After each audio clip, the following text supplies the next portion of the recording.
নমস্কার বন্ধুরা, বর্তমানে রাজ্য সরকার এবং কেন্দ্রীয় সরকার উভয়ের তরফ থেকে নতুন একটি প্রকল্প চালু করা হচ্ছে। একাধিক ছাত্রছাত্রী বছরের পর বছর পরীক্ষা দিয়েও চাকরি পাচ্ছে না, তার সাথে এখনো শূন্য পদ ভর্তি হয়নি।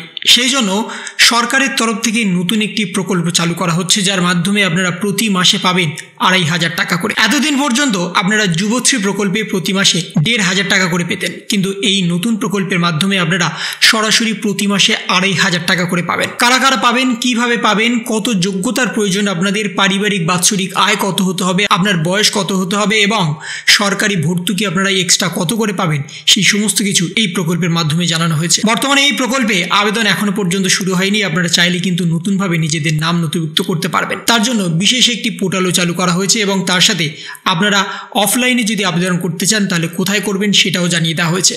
কারণ বর্তমানে রাজ্য জুড়ে বেকারত্বের সংখ্যা দিন দিন বাড়ছে, কিন্তু সেই হারে চাকরি পাচ্ছে না একাধিক ছাত্রছাত্রীরা। সেই জন্য সরকারের তরফ থেকে যে নতুন প্রকল্প আনা হয়েছে তার ফলে আপনাদের কিছুটা হলেও একটু সাশ্রয় হবে প্রতি মাসে। এবং সেখানেই বলা হচ্ছে দেশ জুড়ে এখন চাকরির আকাল, যার ফলে বেকারত্বের হার বড় সমস্যায় হয়ে দাঁড়িয়েছে। শুধু তাই নয়, উচ্চশিক্ষায় শিক্ষিত হয়েও চাকরির জন্য প্রস্তুতি শুরু করলেও সঠিক চাকরি পাচ্ছে না বহু চাকরি প্রার্থী, যার জেরে দিনের পর দিন প্রতিটি ক্ষেত্রে শূন্য পদের সংখ্যা বাড়লেও নিয়োগ না হয় খারাপ হচ্ছে সামগ্রিক পরিস্থিতি।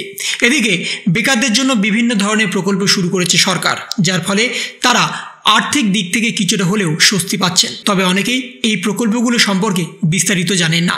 এমনকি আমাদের রাজ্যেও বেকারদের জন্য শুরু হয়েছে ভাতা। আপনি যদি পশ্চিমবঙ্গে বাসিন্দা হয়ে থাকেন এবং এখনও কর্মহীন অবস্থায় থাকেন, সেক্ষেত্রে আপনার জন্য এই বড় সুখবর, কারণ আপনি পেয়ে যেতে পারবেন প্রতি মাসে 2,500 টাকা। প্রথমে বিষয়টি শুনে অনেকে অবাক হলেও কিন্তু সম্পূর্ণ বিষয়টাই সত্যি। আসলে এই টাকাটা দেবে সরকারের তরফ থেকে, কেন্দ্রীয় সরকারের তরফ থেকে শুরু করে প্রতিটি রাজ্য সরকার সাধারণ মানুষের কথা ভাবেন এবং তাদের সুবিধার্থে বিভিন্ন প্রকল্প চালু করেছেন। ইতিমধ্যে আমাদের রাজ্যে প্রায় 50টির অধিক প্রকল্প চালু আছে। তার মধ্যে আপনারা 35টির বেশি প্রকল্প দুয়ারে সরকার থেকেই গ্রহণ করছেন।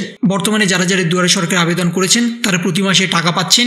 আবার যারা এখনো পর্যন্ত আবেদন করে উঠতে পারেননি তারা আগামী দুয়ারে সরকারের জন্য অপেক্ষা করছেন। কিন্তু তারই মাঝে এই একটি নতুন প্রকল্প চালু করেছে সরকারের তরফ থেকে। ঠিক তেমনই অন্যতম গুরুত্বপূর্ণ প্রকল্প হচ্ছে এমপ্লয়মেন্ট এক্সচেঞ্জ প্রকল্প। এটি এমন একটি প্রকল্প যেটি কেন্দ্র এবং রাজ্য সরকার যৌথভাবে পরিচালনা করে। পরিসংখ্যানগত দিক থেকে দেখতে গেলে এই ভাতার মোট পরিমাণের 60% দেবে পশ্চিমবঙ্গ সরকার এবং বাকি অর্থ দেবে কেন্দ্রীয় সরকার। এমতো অবস্থায় স্বাভাবিকভাবে প্রশ্ন উঠতে পারে, কর্মহীন যুবক যুবতী কিভাবে এই প্রকল্পে সুবিধা নিতে পারবেন, কিভাবে নিজেদের নাম নথিভুক্ত করবেন, আগে সেটাই জানা যাক। এক্ষেত্রে আবেদনকারীকে অবশ্যই এমপ্লয়মেন্ট এক্সচেঞ্জ অফিসে ন্যূনতম 2 বছর পূর্বে নাম নথিভুক্ত করে রাখতে হবে। পাশাপাশি আবেদনকারীর পারিবারিক আয় হতে হবে বাৎসরিক 2.5 লক্ষ টাকার কম। শিক্ষাগত দিক থেকে আবেদনকারী উচ্চ মাধ্যমিক পাশ হতেই হবে এবং বেকার থাকতে হবে। এছাড়াও আবেদনকারীর বয়স 18 থেকে 35-এর মধ্যে হতে হবে। বর্তমানে আপনারা জানেন যে যুবশ্রী প্রকল্পের জন্য আপনাদের 8ম শ্রেণী পাশ হলেই হবে। আপনাদের যদি পারিবারিক আয় 1.5 লক্ষ টাকার নিচে হয় আপনারা এখানে আবেদন করতে পারবেন। আপনার বয়স যদি 18 থেকে 45-এর মধ্যে হয় আপনারা এখানে আবেদন করতে পারবেন এবং আপনারা নতুনভাবে আবেদন করলে আপনাদের কিন্তু টাকা চলে আসবে। কিন্তু এক্ষেত্রে আপনাদের 2 বছর পূর্বে আবেদন করতে হবে।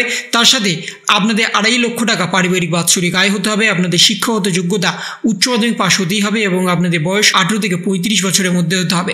এই সমস্ত নতুন ক্রাইটেরিয়ার মধ্যে দিয়ে নতুন চালু হয়েছে এমপ্লয়মেন্ট এক্সচেঞ্জ প্রকল্প, যেটা সম্পূর্ণভাবে আলাদা যুবশ্রী প্রকল্প থেকে। তাই বর্তমানে যদি আপনারা আবেদন করতে চান তাহলে এখানে আপনারা নতুনভাবে আবেদন করতে পারবেন, কিন্তু যারা পুরানো আছেন, আবেদন করেছেন অনেক দিন আগে, তাদের জন্যই কিন্তু এই বিশেষ একটা সুখবর দিয়েছে সরকারের তরফ থেকে। তো এই ছিল একটা ছোট্ট ইনফরমেশন আপনাদের সকলের জন্য। যদি আপনাদের ভিডিওটা ভালো লেগে থাকে তবে লাইক করুন, শেয়ার করুন এবং অবশ্যই সাবস্ক্রাইব করুন। তার পাশাপাশি আপনার মতামত কমেন্টে মাধ্যমে জানান।